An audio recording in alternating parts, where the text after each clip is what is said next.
Giving an app permission takes just one click. Yeah, just one. But the damage, that can cascade through your life for months.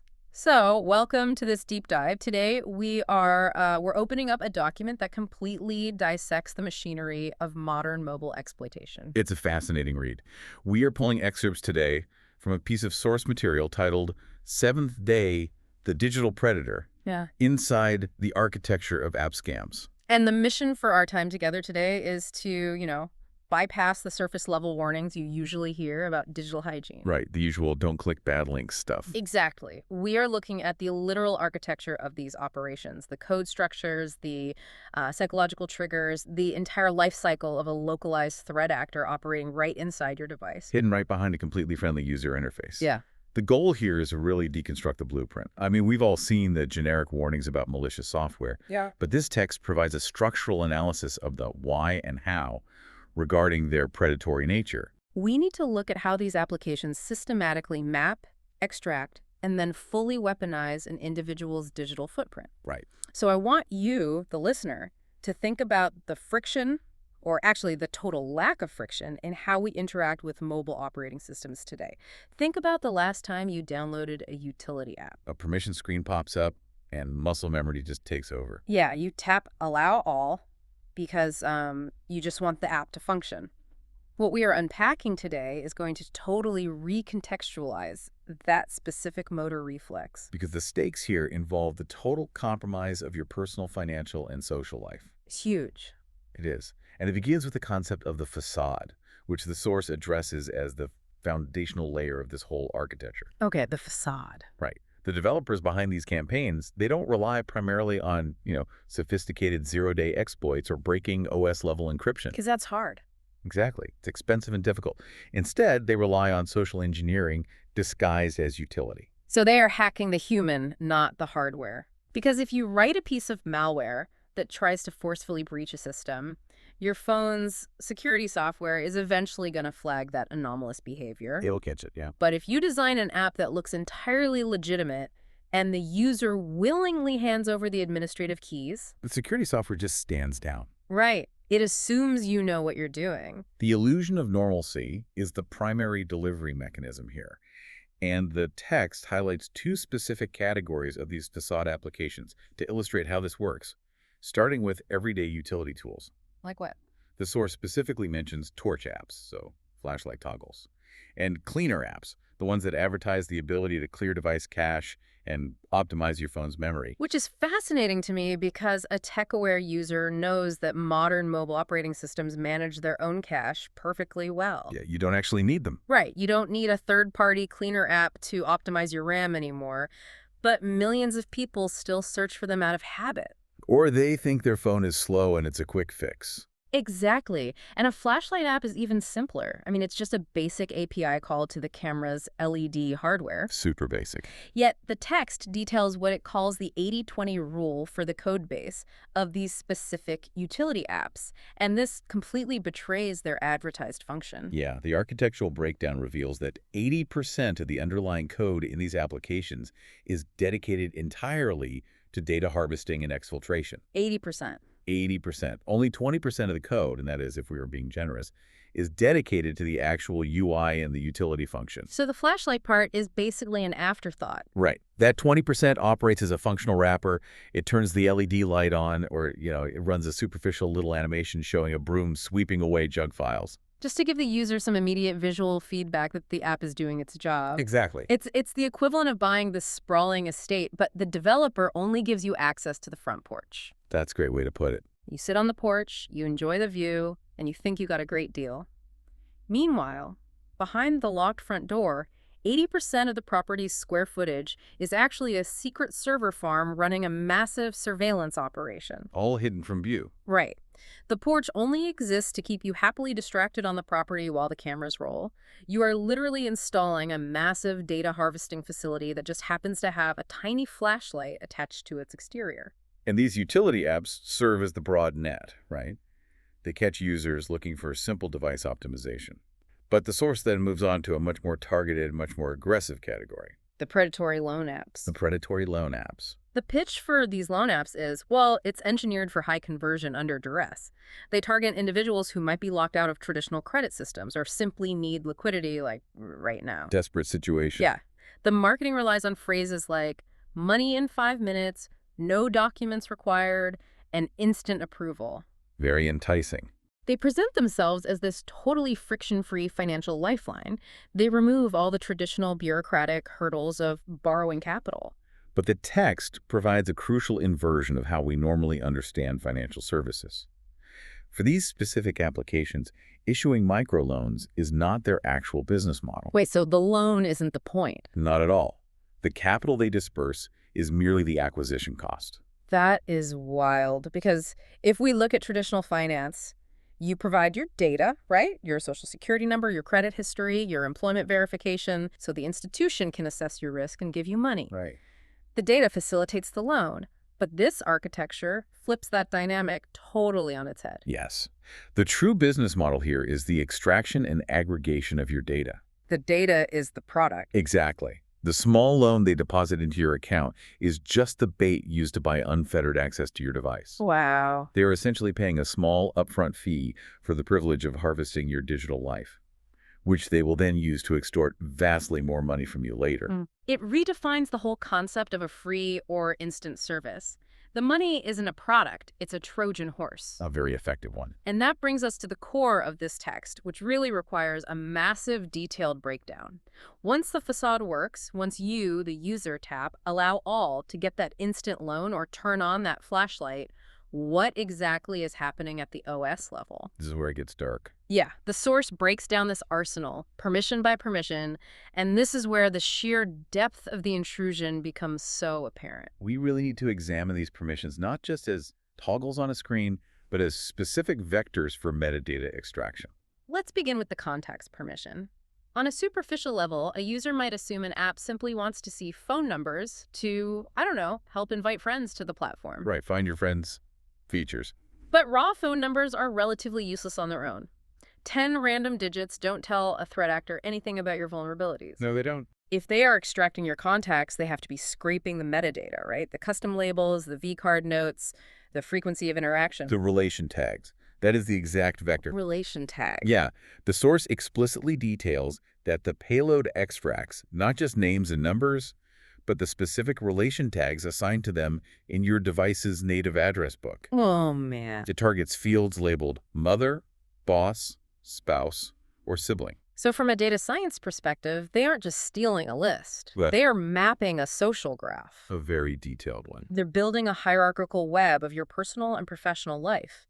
They can identify the central nodes, the people whose opinions matter most to you, or the people who hold authority over your livelihood. And the weaponization of that specific metadata is brutal. How do they use it? Well, the source documents how these threat actors use this mapped social graph for targeted harassment and social shaming. Okay. By identifying the highest leverage individuals in your network, they can bypass you entirely during the extortion phase. Bypass the victim. Completely. The text actually includes a documented threat standard to these operations. They tell the victim, if you don't pay, we'll call your mother. There's a really dark psychology to that. It bypasses the logical center of the brain dealing with financial debt and goes straight for the primal fear of social ostracization. It's pure leverage. It's no longer a dispute between a consumer and a lender. It is a direct threat to the family unit and your reputation. They are basically holding your relational integrity hostage. The psychological leverage achieved through the contact's permission is immense. But the source material identifies the next vector as the most dangerous permission in the entire mobile ecosystem. The most dangerous. The SMS permission. I think users have a total blind spot when it comes to SMS. We think of texts as casual conversations, maybe some spam from retail stores. Right, just noise.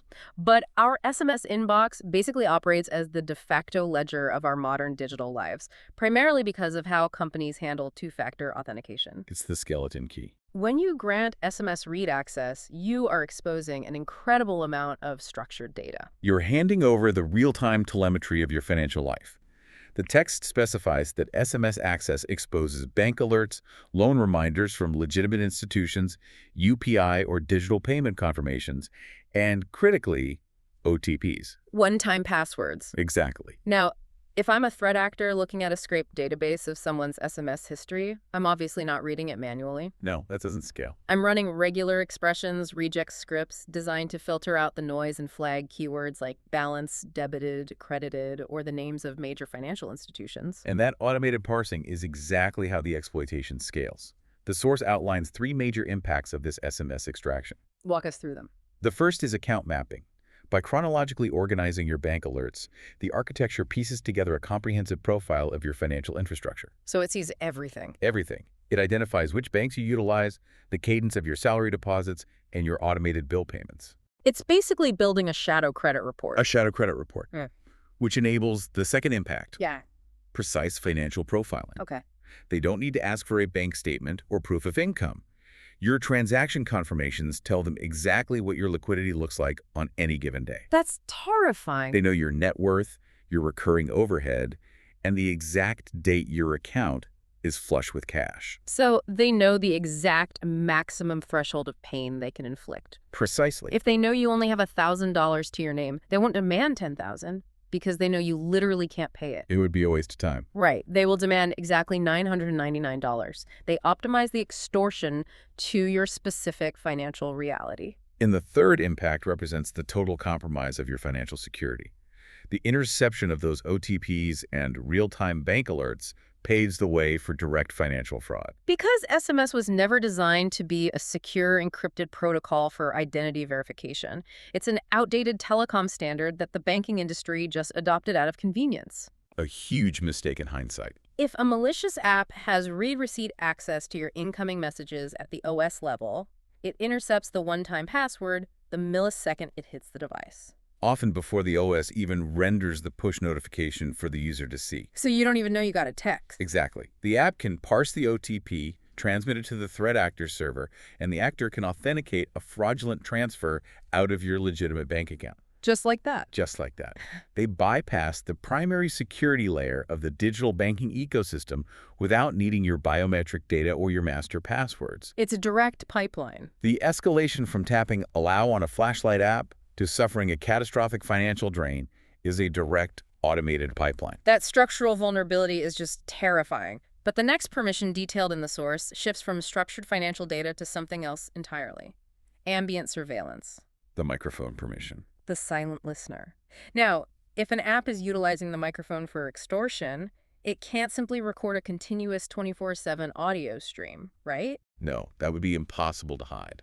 Uploading gigabytes of raw audio would throttle the device's bandwidth and drain the battery in hours. The user would know immediately. Exactly, which would immediately alert the user that something malicious is running. The architecture is much more resource efficient than that. The source details that the malicious payload relies on capturing targeted background audio snippets. Like a smart speaker. Very similar. It functions similarly to how legitimate smart assistants operate, waiting for a wake word to activate the DSP. The digital signal processor. Yeah.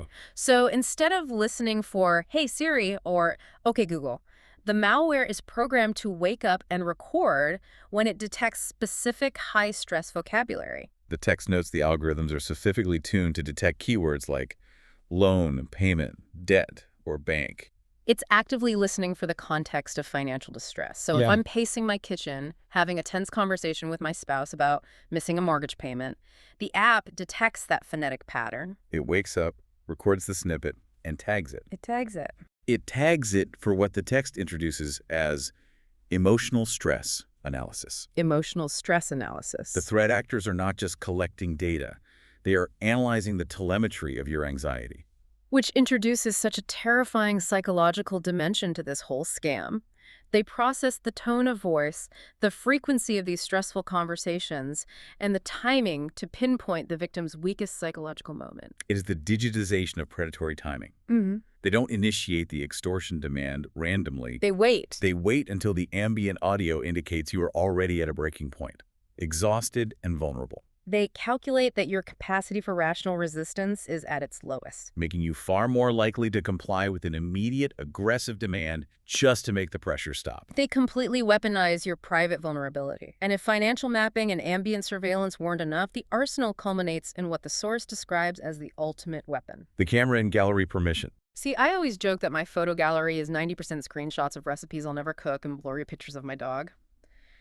But to an extortionist, a photo gallery is an absolute goldmine of leverage. It is the most intimate database on the hardware. Yeah. The text details that the extortion relies on the silent exfiltration of personal media. But the theft of the photos is only the preparatory phase. What's the actual weaponization? Digital manipulation. Oh. They aren't just threatening to leak private photos, they are manufacturing compromising material. How do they do that? They take benign images of you, your children, or your partner, and they morph them. They composite your face onto explicit or highly illegal imagery. That is sickening. The source provides a very specific methodology for this social destruction. The threat actors will scrape your primary display picture, your WhatsApp DP, for example. Okay. They combine it with the exact legal name scraped from your billing data and superimpose it onto fabricated evidence of heinous acts. And then they cross-reference that fabricated image with the social graph they built using the contact's permission. Exactly. They have your face, they have your name, and they have the direct phone numbers of your boss, your mother, and your colleagues. Everyone you know. They threaten to blast this nuclear bomb of character assassination to everyone unless you pay the ransom. And the extortion succeeds because the burden of proof is shifted onto the victim. Right, because you have to prove it's fake.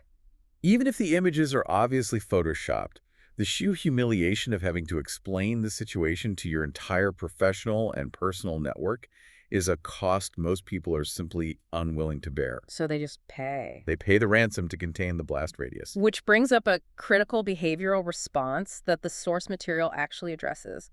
When a user realizes they are caught in this web, maybe the device starts lagging, or they get a strange pop-up, or they simply realize a flashlight app shouldn't need camera access. The immediate instinct is to kill the application.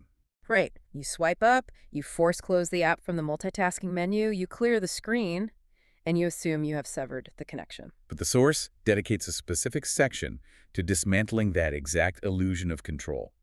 It's titled, Phone Off, Scam On. On off, scam on. The text explains that these malicious applications are architecturally designed to decouple their background processes from their user interface. So the UI closes, but the app doesn't. Exactly.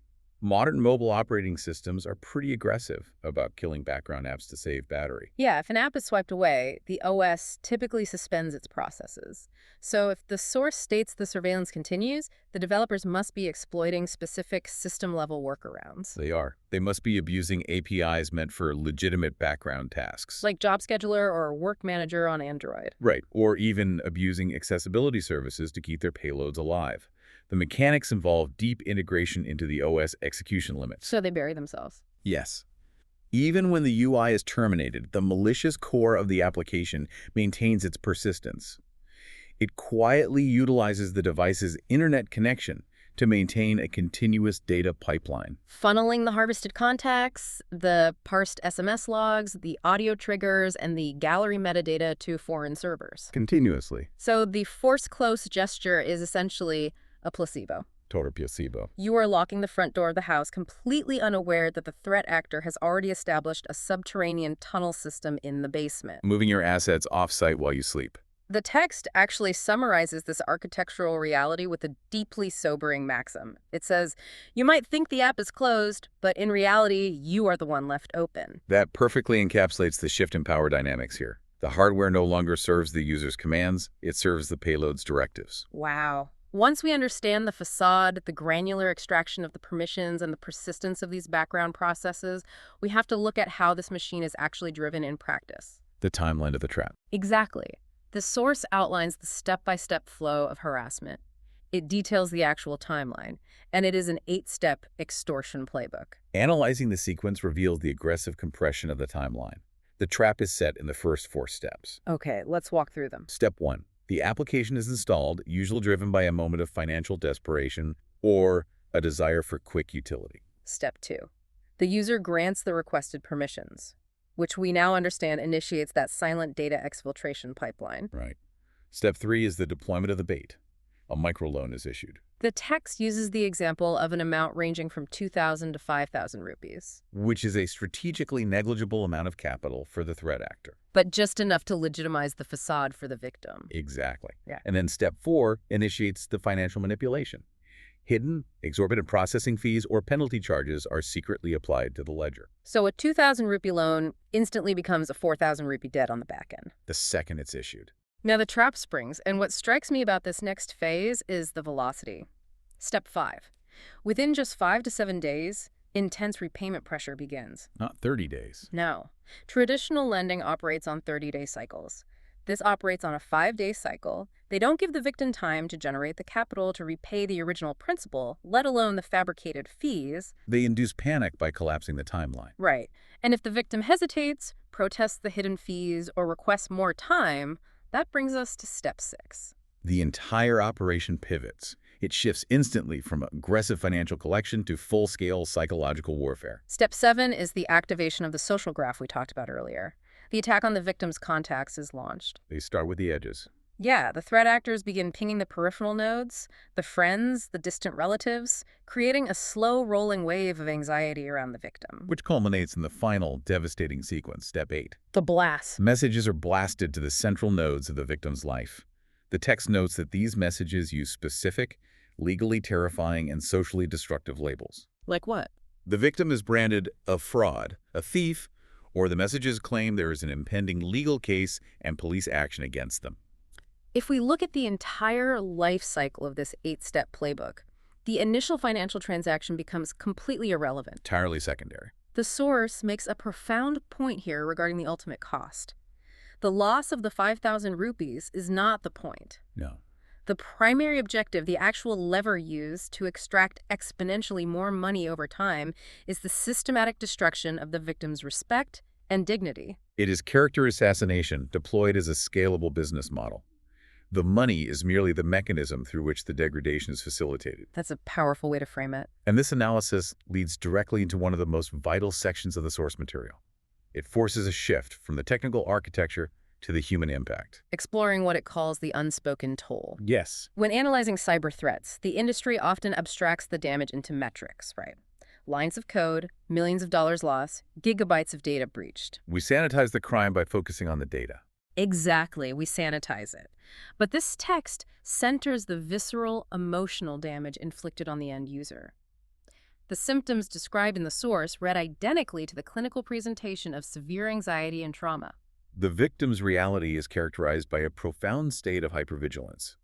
The source details a visceral physical fear of simply interacting with their mobile device. The phone itself becomes the trigger. Yes. The phone, which is structurally designed to be the primary interface for modern life, becomes a persistent source of terror. Imagine the psychological toll of that classical conditioning. Every time the phone vibrates, every time a push notification lights up the screen, the victim experiences a massive spike in cortisol. Their heart races. The text highlights the pure panic induced by seeing an unknown number on caller ID. They don't know if it's a legitimate call or the threat actor escalating the harassment campaign. The source also documents the deep, pervasive embarrassment the victims feel in front of their families. Coupled with chronic sleepless nights. The ambient stress of knowing your most private data is weaponized against you degrades the victim's baseline mental health. But the cruelest mechanism detailed in the text is the phenomenon of self-blame. This is so common. The victims internalize the extortion because they physically tapped the screen, because they clicked allow all on the permission prompt. They tell themselves, it was my own fault. And the architecture of the scam is designed to cultivate that exact isolation. How so? By making the user technically complicit in the initial installation, the threat actors ensure the victim feels too ashamed to seek help from authorities, or even confide in their support network. They suffer in silence. Exactly, which is why the final point in this section is so essential. The text delivers a profound reclassification of the event. It states unequivocally, this is not merely a digital scam. It cannot be categorized simply as financial fraud. No. It is fundamentally a protracted campaign of psychological abuse. That reframing is critical. Categorizing it as fraud implies a simple theft of assets. Categorizing it as psychological abuse accurately encompasses the extortion, the surveillance, the social manipulation, and the lasting trauma. It aligns the severity of the crime with the reality of the victim's experience. Right, and recognizing it as an architecture of abuse is the necessary prerequisite for defense. You have to name it to fight it. Exactly. Once we strip away the facade of, oh, it's just a buggy app, Right. and see the predatory machinery underneath, we can actually implement the defensive measures the source outlines. The text transitions into a strict operational security guide, highlighting absolute red flags. These are non-negotiable indicators of malicious intent. The text provides specific scenarios where the dissonance between the app's stated function and its permission requests should trigger immediate deletion. Let's analyze these because they really require a baseline of digital critical thinking. First red flag, a torch app, a basic flashlight asking for contact's permission. Right. If an application's sole function is to route power to an LED diode, it has absolutely zero functional requirement to access your address book. None. Delete it. The second red flag highlighted. A cleaner app demanding microphone access. Again, optimizing solid-state storage and clearing cached images does not require ambient audio telemetry. The presence of the request is literal proof of surveillance intent. Red flag number 3. A lone app insisting on gallery and contacts access. As we've extensively covered today, traditional underwriting does not require your selfies or your mother's phone number. If they ask for the media and the social graph, they are preparing the extortion leverage. And here is another systemic red flag. Any application that utilizes an allow all prompt without providing granular functional justifications for each specific permission in the UI. If it demands sweeping administrative access just to open the main menu, it is a hostile payload. Run away. And finally, the text advises utilizing the community defense layer. App Store reviews. Yes, App Store reviews.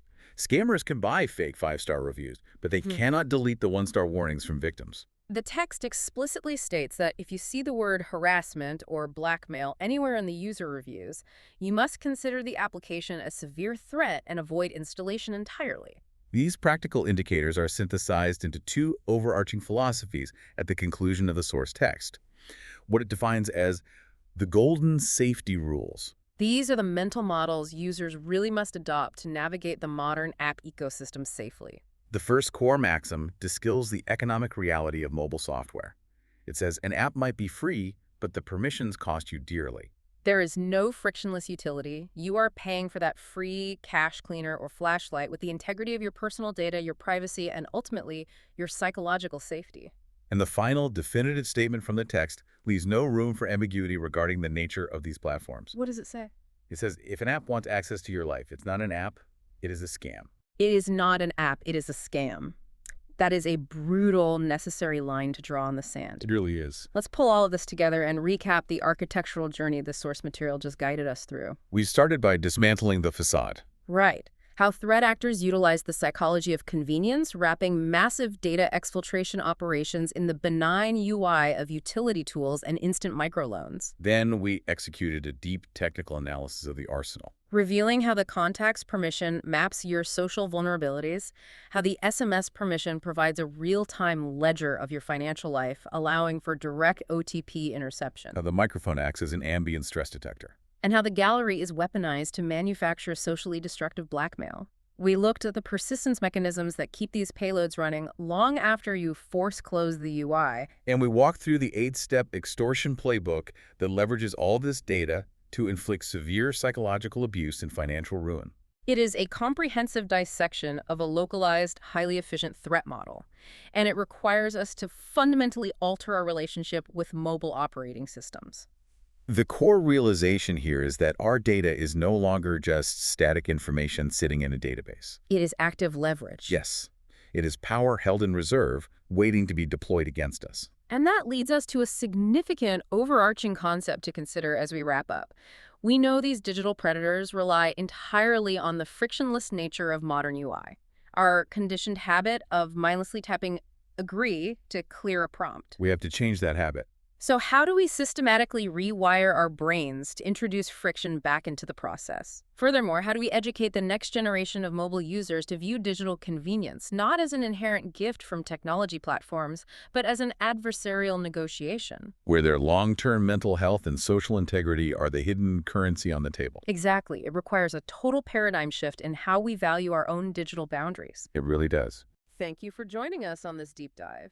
Stay curious, critically evaluate every digital interaction, and protect your architecture.